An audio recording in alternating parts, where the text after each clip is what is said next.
You are listening to Talking Star Wars. Hello, Star Wars fans. I'm Alex, And I'm Connor, and today we are going to talk about Star Wars.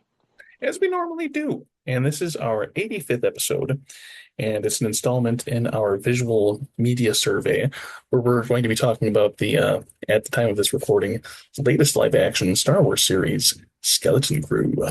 So, yes, Connor, Skeleton Crew, an 8 episode series that came out and finished in early 2025, was one of my favorites, I will be honest, in the same way that Andor is one of my favorites, because Andor was a political thriller crime story that happened to be set in the Star Wars universe.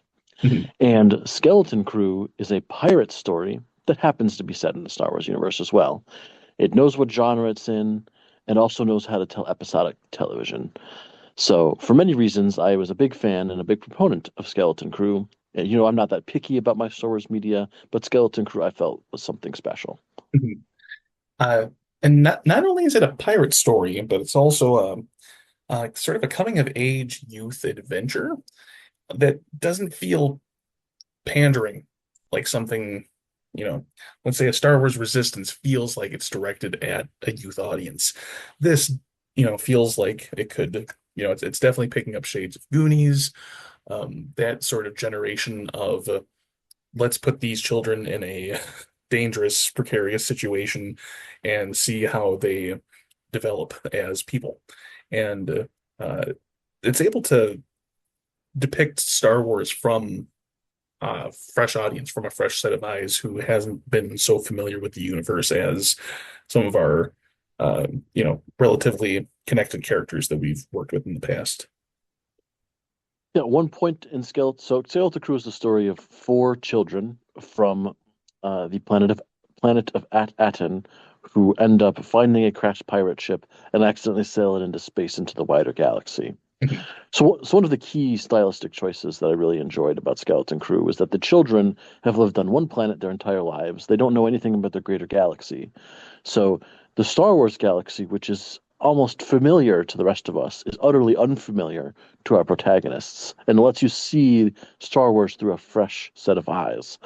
And you realize both how dangerous and brutal the world of Star Wars is, but also how full of vibrant life and varied cultures and things, of adventure and art and all of those aspects that you can overlook if sort of like the passe day to day aspects of the universe are amazing to our child protagonists. And they Yeah, also feel like children. They are not small adults and they are not infants. They are realistically between 12 and 9 years old.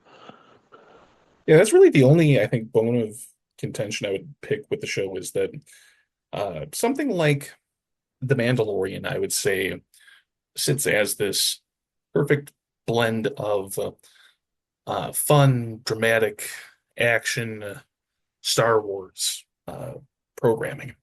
And it's accessible if you're, young or old. If you are not, I don't know, entertained by uh, childlike whimsy and children's personalities, especially as a dysfunctional group, this might not be your cup of tea. Um, the children, for the lack of a better term, can be annoying, but I think that the show is leaning into that. It's leaning into the fact that children don't always get along and they bother one another.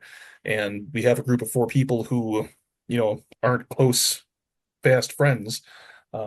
Having them be at bit of, odds with one another allows us to see the relationships between them grow and learn more about them, rather than having, four very close friends and using exposition to say, "Oh, do you remember when we did this back, during this adventure?" No, it's um, kind of seeing these characters with their flaws and allowing them to uh, sort of react to one another based on their personalities.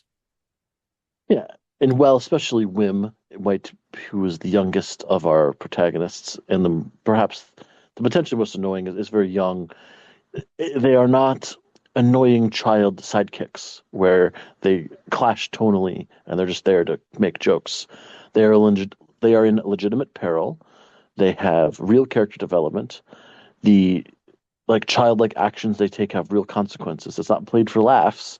Someone makes a bad decision because they're a 10-year-old with no critical thinking skills and it backfires and it has real consequences, which is something I appreciated quite a bit. Exactly. Wim does something that, oh, service level. Oh, I can't believe, this character made such a mistake. Uh, then the characters have to deal with the consequences of that. Oh, we are now on the other side of the galaxy where none of us or our parents or their parents or their parents before them have ever been. Like that's the impetus of the whole show is someone making mistakes and then ending up in hot water. I would say Fern as well. I'm not a fan of the headstrong. Uh, I'm right about everything, even though I am a small child and lack the human experience of all those around me. That's not my favorite character archetype to deal with, but uh, they do something with that in the show. They deal with that character's lack of trust. They deal with that character having to rely on different members of, the party in order to grow and survive. So it's things that may be grating, but for a purpose. Agreed, and it's made clear that the I want to be the leader of my precocious youth gang is an act she's putting on because she thinks she has to. Mhm. It's not like she's a caricature. She's like she actually thinks that she's that. Well, these are not we're not comedy protagonists from Bob's Burgers. Not Mhm. there's anything wrong with that character archetype, but that's a level of sort of ridiculousness that this story doesn't get into. Mhm. It's more grounded and more realistic. Yeah. And we can't even just talk about so we always talk about characters. Another Mhm. great strength of uh, Skeleton Crew is the strength of all the other supporting characters, from the parents to SM-33 to Jod, our other main character. Um, Protagonist, antagonist, tagonist. Yeah, he's a antagonist. I'm trying to remember all of his different names that he gathered throughout the adventure. Um, let's see, we've Crimson got Jack, Dash Dash Red. Zenton, Yep, Jodwick Zank, um, Captain Jod Silvo. Nanawick. hmm He's very much the Long John Silver of this adventure. This, much like Star Wars is Seven Samurai meets Forbidden Fortress. This is Treasure Planet. This is Treasure Island. This is Treasure Galaxy. It's this idea of space pirates, and we'll talk. Once we kind of go through characters, we'll talk more about the implications this show has at on the world at large. But um, yeah, Jadna Nawood, played by Jude Law, is an interesting character, and we, as this podcast will be full of spoilers. He is force sensitive. He's someone who uh, was not a Jedi himself, but could have been a Bakken Jedi. Someone who was found by a survivor of Order 66, who is trained somewhat, and has since, after losing their Jedi, has had to survive in the world of dastardly pirates in the Star Wars galaxy. And Jod doesn't seem to have he's not a mass murderer. He's not like a steering dark side user. In fact, it seems like he feels similar to Kylo Ren, the call to the light, and that he really doesn't want to do terrible things to people, but he doesn't know another way. And so he seems caught between what he's expected to do and what he wants to do. And his greed is finally his downfall in the end. And Uh, he's ultimately a self-serving character. We get to the point where uh, you might be thinking, is he bonding with these children? Does he have compassion for them? And we ultimately learn that no, he's willing to utilize them as leverage in order to enact more schemes and get what he wants. yeah, and he's very consciously a Long John Silver slash Jack Sparrow. I mean, his name is Jod Silvo, hmm Jack Sparrow. Jod Silvo, Long John Silver. I mean, Yeah. it's right there in the name. He falls in with some children who he then lies to and goes undercover with to try to get a great treasure. And Uh, anytime that he interacts with the galaxy and tries to get help, it is just as likely that he and his reputation lands him and the children into trouble. Um, that's an interesting character type where, you never have that with Obi-Wan Kenobi. He's a respectable, renowned Jedi, but not John, not Wood. He's made a bad name for himself, much like a Han Solo type. Just his very presence can land him and whoever he's with in hot water. it's interesting how every single character, adult character that the kids interact with, tell them not to trust Jod. Hmm. Like literally everyone who's ever met him before explicitly tells our protagonist not to trust him, but yet they do because he does have this certain charisma to him, Yeah. the certain dark appeal, and he's not quite as heartless as he seems. Like he's not a pirate with a heart of gold, but he's a pirate who wants to have a heart of steel, but is kind of like a heart of tarnished brass. There is some warmth. I mean, he does offer advice to Wim. Um, the only thing that Wim really knows about the outside galaxy is the Jedi. He uh, has very, very old text from the Old Republic detailing what the Jedi are, the Jedi versus the dark side. So um, the inkling of a Force user activates this sense of adventure, of hope, of trust, um, that Jod leans into, ultimately takes advantage of. Yeah. So Jod as a character, exceptional. Mhm. But then there's also the other cast of supporting characters is equally well done in Skeleton Crew. The other main character we have is SM-33, knowingly a callback to Smee from Hook, but is a limping pirate speaking droid that likes to punch people and is sworn to serve the captain of his vessel. And it's just a delight to have on screen. So Uh, cantankerous, so funny. Um, Terrifying. Like then you forget that he's actually a murderous robot enforcer or pirate droid murderer.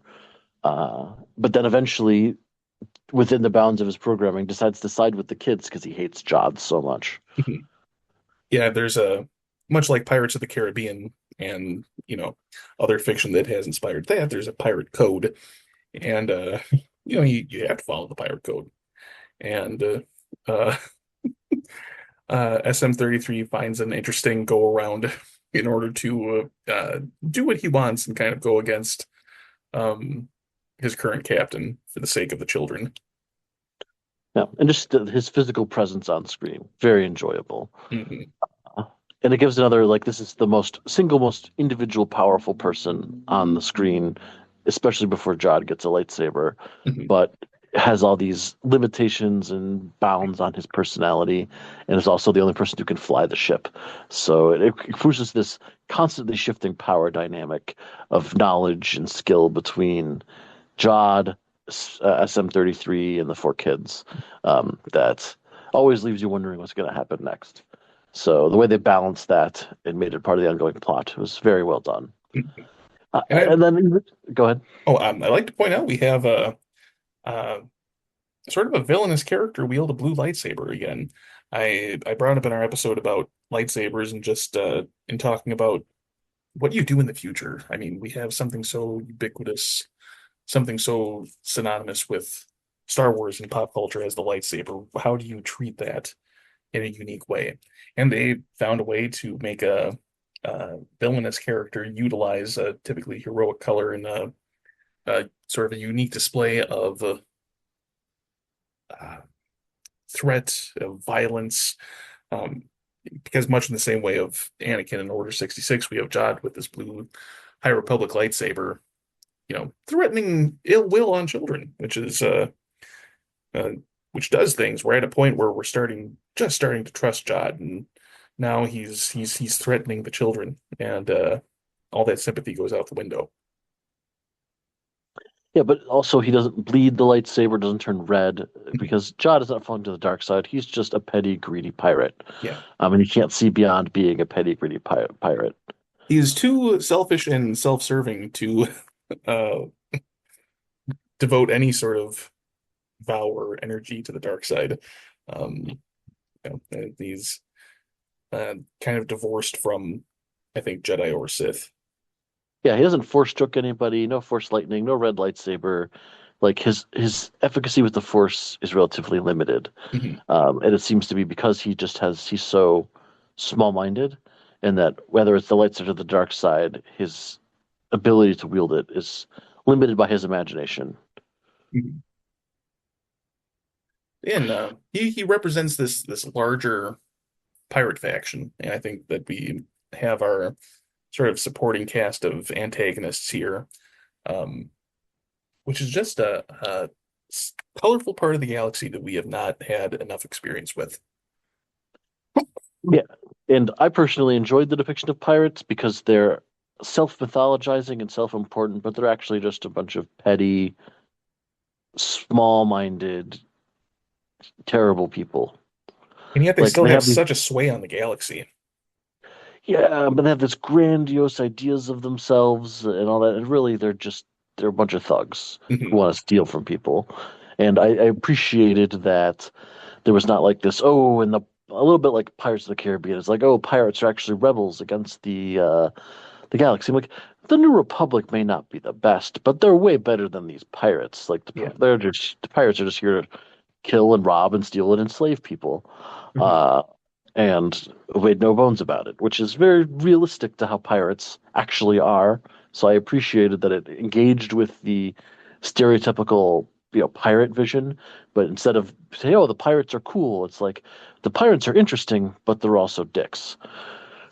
Yeah, it gives the universe another flavor of danger, another flavor of here's what's out in the galaxy that could pose you harm, which is interesting. I mean, we have uh, space as a concept, which in itself is frightening, but we have the Empire, we have the post-Empire remnant, um, any kind of dark side user that's it's a scary place.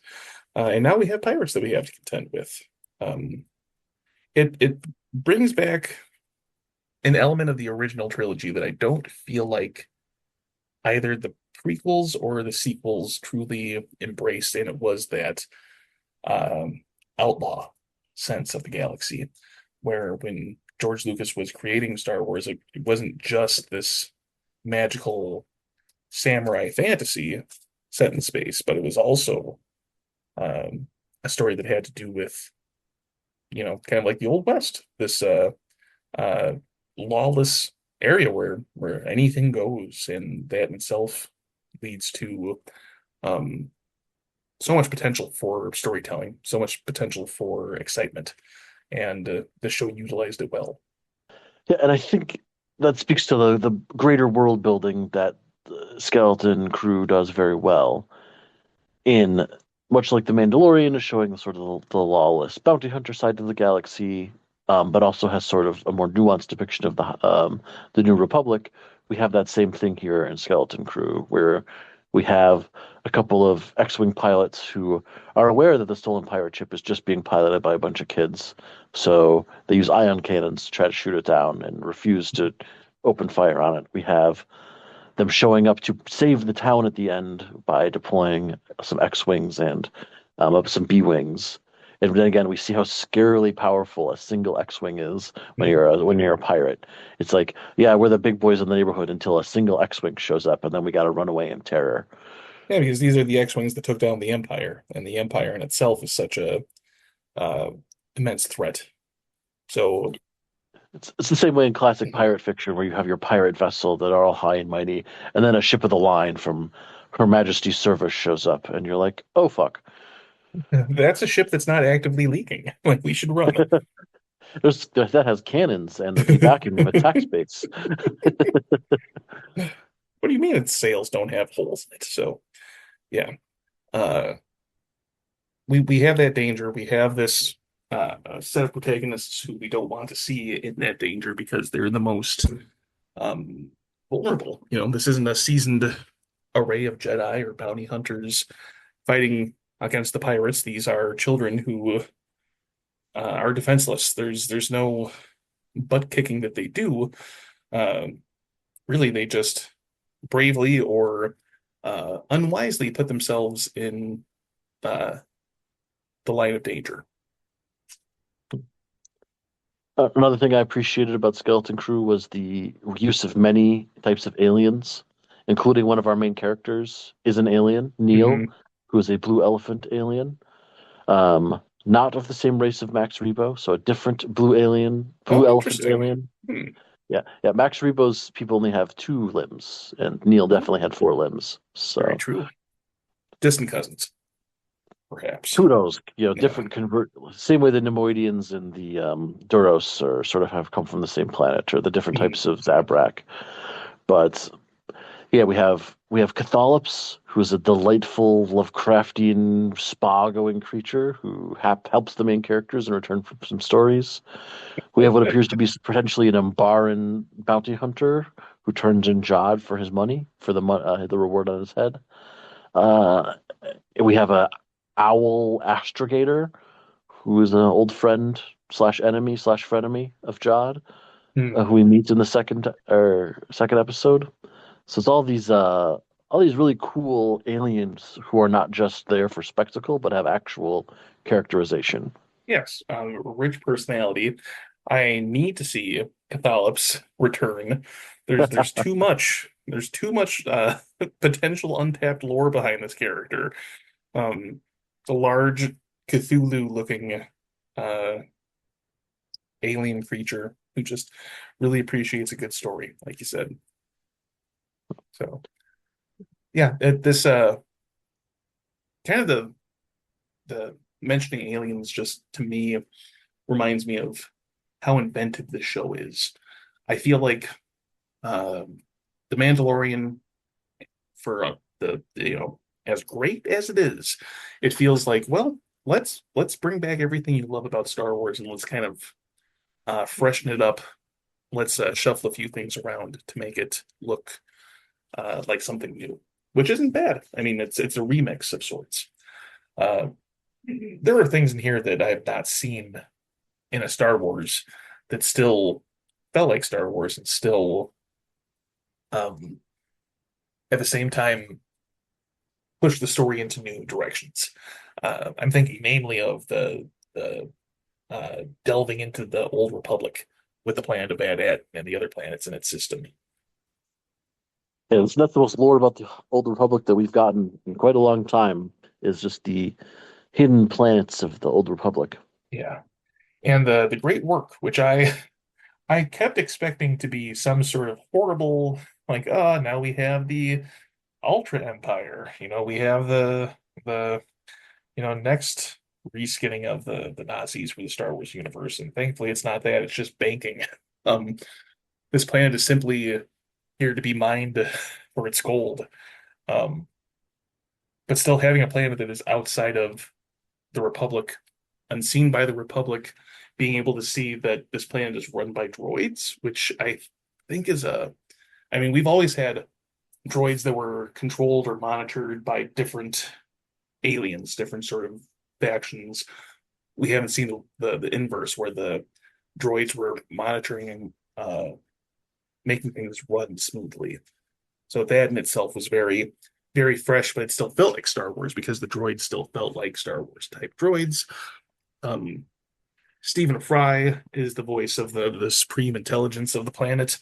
It's a very aristocratic uh, vibe, tone, which Star Wars droids are known for, but it's just utilized in such an interesting way.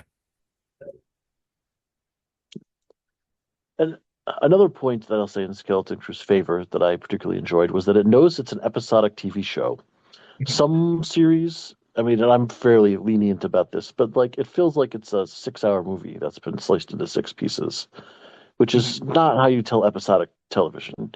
Every episode has a theme and its own little mini climax. It has us usually an A plot and a B plot. And every one of the episodes that we have here follows that. Like we have the episode where they go to the fake At-Aten and they find themselves in a war zone. You have the A plot with Neil and his new girlfriend. you have the B plot with the other rest of the kids, and then the C plot with Jod and SM-33. And they all come together. They all have different resolutions and themes. So each episode knows how to interweave different plots. It's not just over the shoulder following one person the entire time.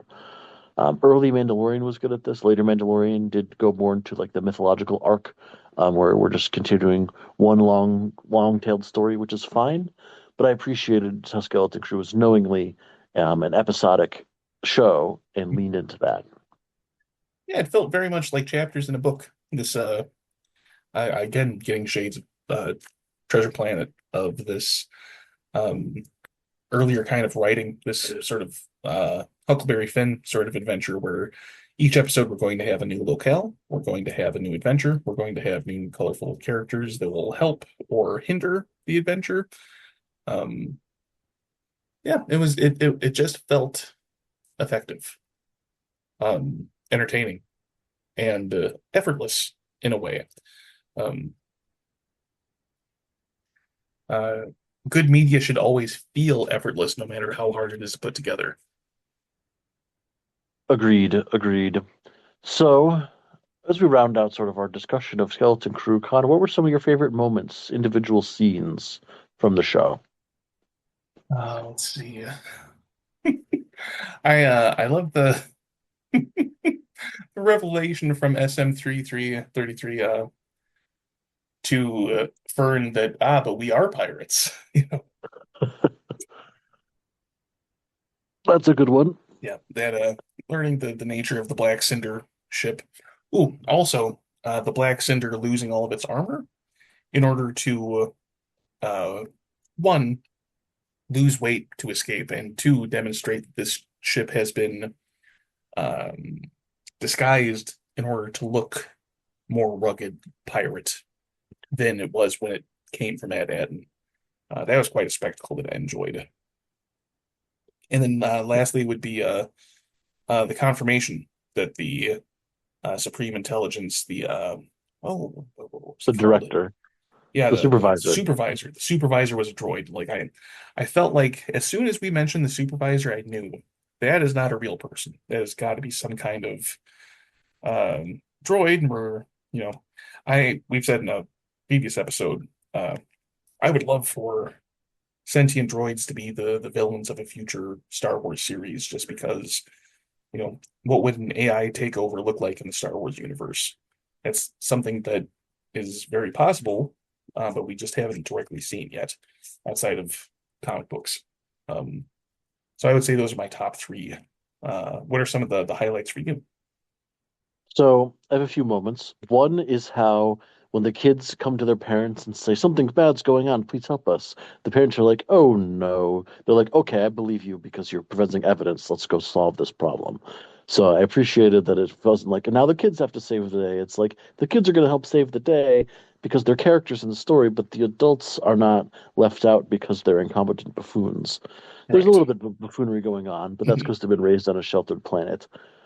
So I appreciated the realistic take on the relationship between parents and children. And it's not like, oh, it's up to us kids. It's like, no, the parents are going to help, but it's up to us as a family now. And the parents can grow also. They're not stock characters that, are static. They can also develop and learn alongside their children. And you can tell the difference in, the role and life experience has definitely altered how they approach situations. Mhm. Another of my favorite moments is when SM-33 triggers his programming and starts shouting he's going to tear everyone limb from limb, and you realize how terrifying he is until That was he's scary. Yeah. he's turned off. Mhm. And then when they tie him up with ropes, and then he just breaks free right away, and you realize that he's doing his best with the programming he has. He really doesn't want to hurt everybody. He's in fact he is the guy. He is the character that's gone through the falling in love with the kids arc, not Jod. I Mhm. think I might have just realized myself, and because he's still there at the end, and he almost sacrifices his life to save KT. So, Yeah, for all intents and purposes, does sacrifice himself. Yeah. yep, he is the crotchety pirate uncle droid. Mhm. Uh, Special mention does go to his repetition of the line, can't say I remember no at. And No, yeah, can't say because he's not saying I don't remember it. He's like, I can't say. Mhm. Literally can't say. Program not to. It's in my programming, You pay attention to how I'm phrasing it. I'm giving you clues. This Um, this isn't a pirate affect, I'm trying here. I mean, it is a pirate affect a little bit, but yeah. But I think one of my favorite moments is just the sudden turn in Jod's character when they find the Mhm. pirate trove and he just casually orders SM-33 to kill a bunch of people in an acid pool and takes control of the whole group. It's where he finally has what he needs and sort of the mask falls away. And just that subtle turn in his entire demeanor and character from then on out. Really appreciated that subtle bit of character work and how quickly it happened. That was a chilling moment for sure. Yeah, just one of the best heel turns in Star Wars. Um, any sense of warmth and nurturing that he had just gone. Like, oh yes, please, bring the acid back into the pool to melt the pirates coming after us. No remorse. Yeah, so those are some of my particular favorite moments. So I'll ask you before we wrap up, um, just in terms of viewership, this show did not have great numbers. And They've been getting better. yeah, It's got some legs on it. I blame the reception for Acolyte, and I don't even think that Acolyte was deserving of um, as much critical heat as it received. But I'm still curious. What do you think? You know, if we have a Andor at the top of the tier as far as this is the dramatic excellence that you can reach with Star Wars. Below that, early seasons Mandalorian. Below that, I mean, we're contending with Ahsoka, which I enjoy, but it's hard to enjoy without so many seasons of Rebels. Like it's hard to just jump in because so much of it is in, um, it's necessary for you to understand where the characters have come from. Um, Kenobi, one of my personal favorites, but the kind of isn't necessary to tell this story. I'm not sure. And then we have, you know, Book of Boba Fett Acolyte, which some fans enjoy, some fans don't enjoy.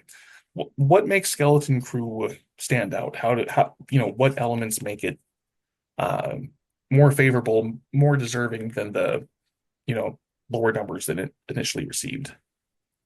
Well, it was a cast of entirely original characters. There were no recurring characters or cameos from existing characters whatsoever, so it trusted itself to stand on its own merits. It told an original story that you could watch, or not needing to have watched a bunch of other connected media. So it was its own story first, and the fact that it did some world building for the rest of the galaxy was a secondary but successful endeavor. And then, like the character work and writing was also good. It was telling a story first and being a work of Star Wars fiction second, which is what the best Star Wars fiction does. Is that we know we're in the Star Wars universe. It's cool and it's a rich ground for telling stories. That's great, but we don't need to be like knowingly like be there. Like a lightsaber showed up and was used and it was cool, but it wasn't treated with any particular reverence or like, oh, and this is the lightsaber of this other Jedi from this obscure book.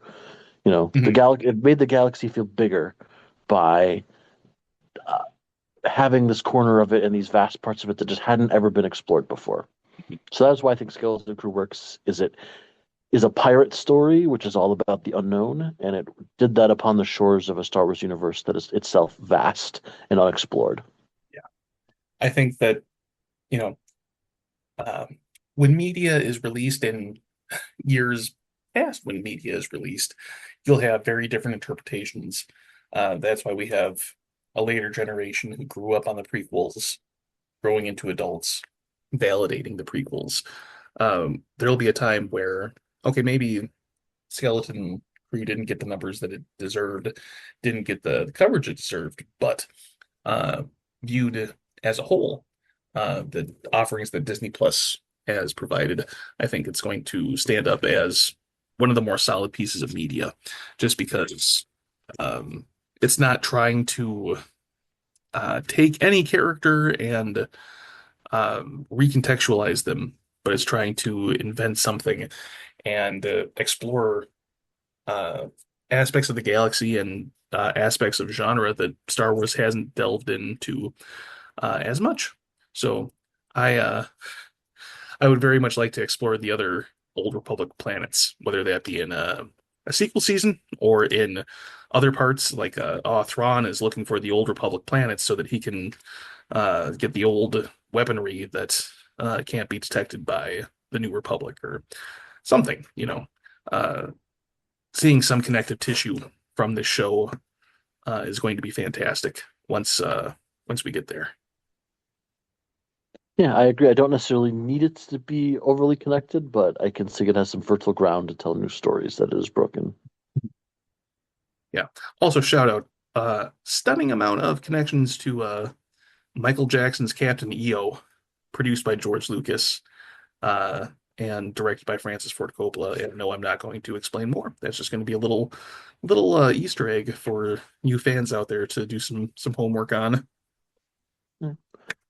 Well, this has been our analysis of Skeleton Crew and our visual media survey.